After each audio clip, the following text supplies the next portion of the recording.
Good evening. Today I'll be discussing the effects of different beverage types on reaction time after exercise. Before we begin, I would like to tell you a few things about myself. My name is Alexandra Stallard, and I'm currently a senior at Gretna High School. Upon graduating, I plan to attend Liberty University to double major in psychology and biblical studies. I chose this project because of my past experiences involving caffeine. I constantly drink caffeine, and I used to run very frequently for sports and for recreation. I was interested in this topic because I wanted to see whether my common caffeine use poorly affected my athletic performance.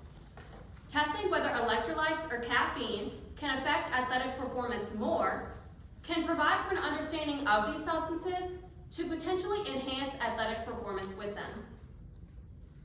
Substance ingestion is just one of the many stimulating factors that can affect athletic performance, both physically and mentally. They also have the ability to increase brain function by stimulating the prefrontal cortex, which is responsible for regulating thoughts, actions, and emotions. Increasing brain function can increase one's ability to concentrate, which can ultimately enhance athletic performance. Therefore, understanding different substances' effects on the body is crucial to prevent impaired physiological and psychological responses. Cognitive performance as a whole affects the reaction time of an individual. This means that the state the brain is in determines how well it can sense and target incoming signals. The speed at which the brain detects stimuli and translates it into signals to send throughout the body refers to reaction time. Studies have shown that an altered cognition can increase accuracy speed tests and psychomotor performance, which is the coordination of a cognitive process and a motor activity. Additionally, these studies show that these substances have the ability to increase endurance exercise and physical strength training because of the positive correlation between cognitive function and physical performance. Caffeine, being a stimulant in the methylxanthine class, can stimulate the central nervous system. Caffeine is found in substances such as coffee, energy drinks, soft drinks, and tea. These block the effects of adenosine, producing a clear flow of thought and reducing drowsiness. Caffeine's ability to do this is contradictory to the effects of electrolytes. Although electrolytes do not block adenosine receptors, they are still capable of producing a clear flow of thought and reducing drowsiness with their ability to allay dehydration and increase endurance performance.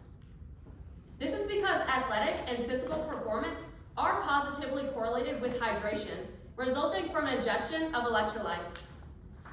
Studies found that considering reaction time, caffeine and electrolytes increase the activity in the brain, thus allowing for faster recognition of stimuli.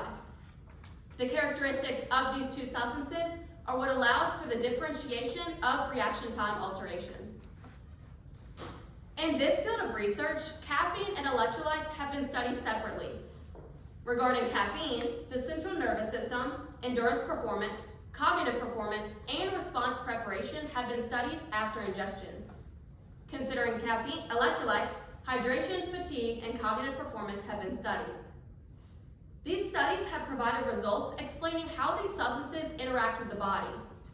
There is no research, however, studying how these substances' effects are in relation to one another. Studies have stated that it is crucial to examine changes in the cardiorespiratory system in parallel to alterations in sports performance after the ingestion of caffeine and electrolytes. This reveals that my research studying the effects of caffeine and electrolytes on reaction time will fill this gap and provide an understanding of the changes between these substances. Before I began my study, I had to develop a question that would allow me to test the relationship between these factors. Consequently, my research question is, what are the effects of different beverage types on reaction time after exercise? Also, before conducting my study, I wrote up my hypotheses.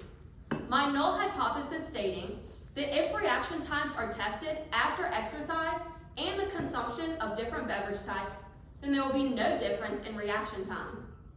On the other hand, my research hypothesis states that if reaction times are tested after exercise and the consumption of different beverage types, then reaction time will improve. I believe this would be true because of the hydrating nature of electrolytes and the stimulating nature of caffeine, thus possibly causing a more clear cognition that can improve concentration. The variables in my study are as follows. The independent variable being the beverage type that was ingested, the dependent variable being the reaction time of the individuals.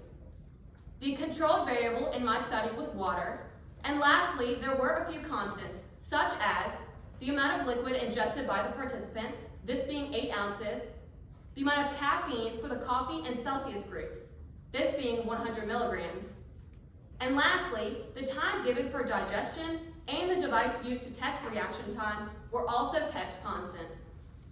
Unfortunately, the location of the study was unable to be kept constant due to the low temperatures on one of the days of my study.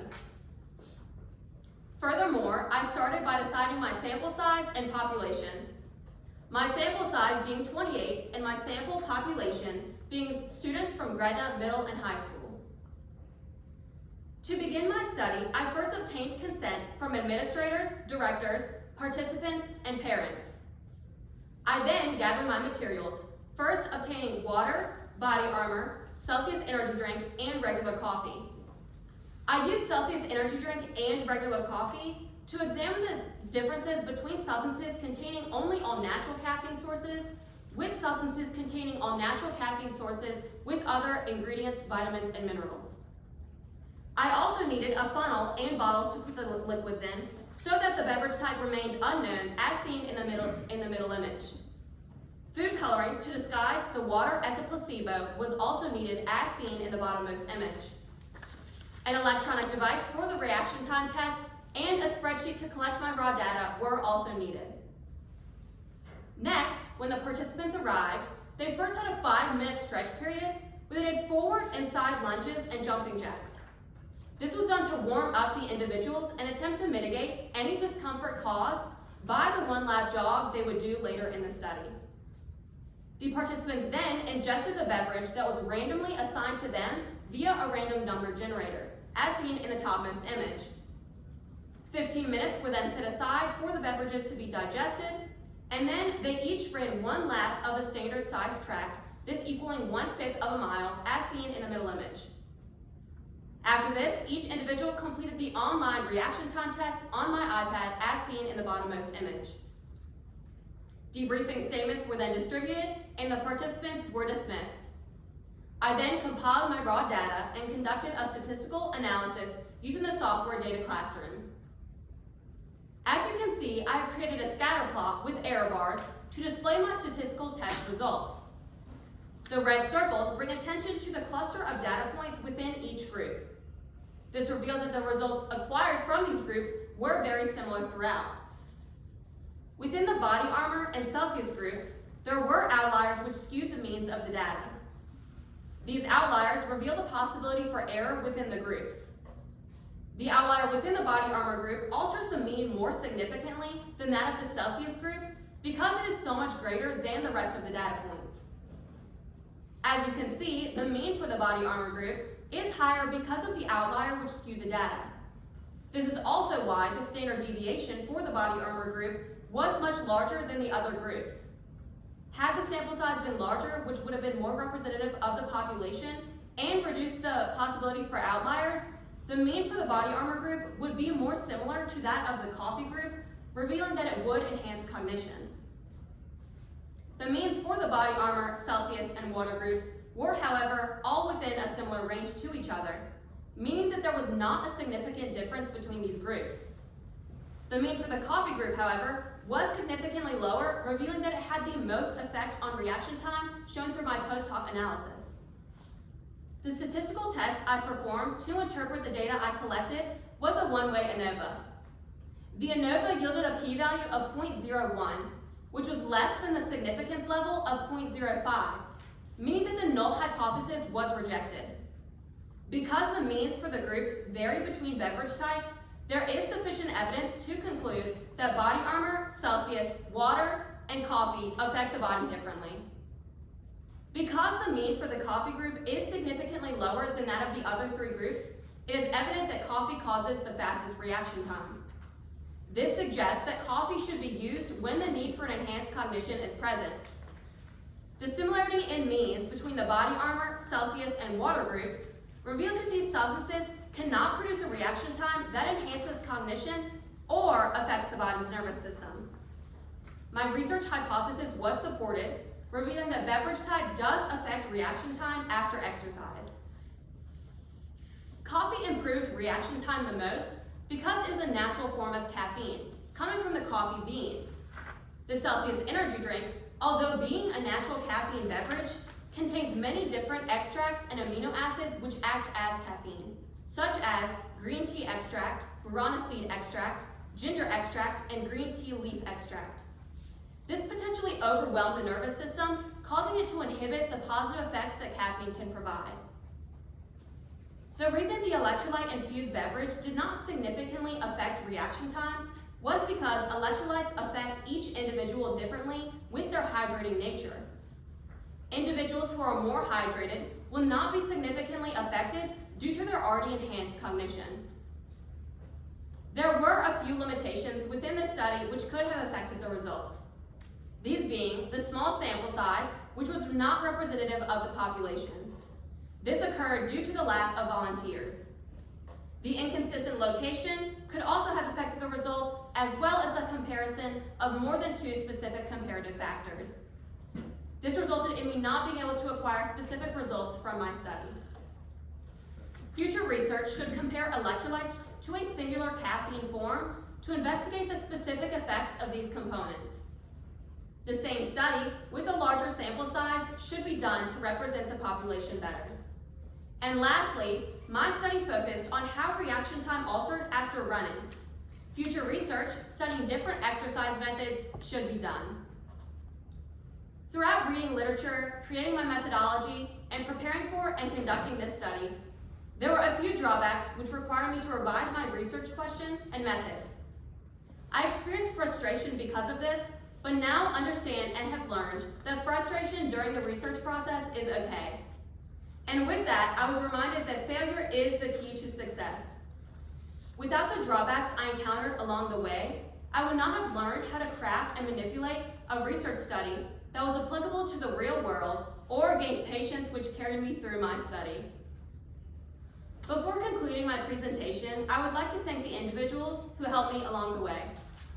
First, I would like to thank Dr. Jones and Mrs. Bowman for giving me consent to work with my participants. Next, I would like to thank all of my participants for their willingness to participate in my study. And lastly, a special thanks to Ms. Long for providing support and structure throughout the course of this study, as well as encouraging me to strive for excellence throughout this very rigorous process. Thank you. This concludes my presentation. Are there any questions? Yes, Ms. McCraw. How did you decide how much of each beverage for the participants to drink? And as a follow-up, why did you decide on the 15-minute digestive period? Ms. McCraw asked how I decided how much of the beverages to give to the participants, as well as the digestion time for the beverages. Through reading my literature and my sources, they stated that 100 milligrams of caffeine would be sufficient to affect the body's nervous system and brain without causing too much of a difference. And for the electrolytes, I used the same amount, which was 100 milligrams, and however much electrolytes were in that, it's very difficult to account for how much electrolytes are within a beverage. And for the 15-minute digestion time, that also came from my literature where they said that 15 minutes was sufficient to digest, while also 30 minutes would possibly not produce the same effect. And 50 minutes was the prime time and effect for the beverages to be digested.